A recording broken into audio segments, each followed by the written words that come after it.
mult mai bogați decât ceilalți români. Din păcate, am constatat că și dumneavoastră trăiți la fel de greu ca toți ceilalți români și asta se întâmplă numai și numai din cauza celor care v-au condus de 22 de ani încoace.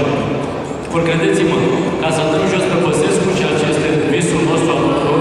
ca să dăm jos pe Băsescu, trebuie mai întâi să-i dăm jos pe parlamentarii de Brașov, pe senatorii și pe deputații actuali de Brașov.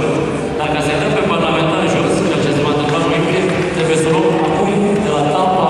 țării, de la firul Elvi și să-i dăm jos pe ciocoi locali, pe primari, pe președintele Consiliului Județean, pe consilieri locali și pe consilierii județeni. Trebuie să-i expulzați din oraș, cu ștampila, să-i executați, să-i ciuruiți, cum le place celor din PDL să spună uneori, să-i ciuruiți dumneavoastră pe ei în 10 iunie. Și în 10 iunie să vă gândiți la cele 10 măsuri propuse de colegii mei pentru acest oraș și să votați de nota 10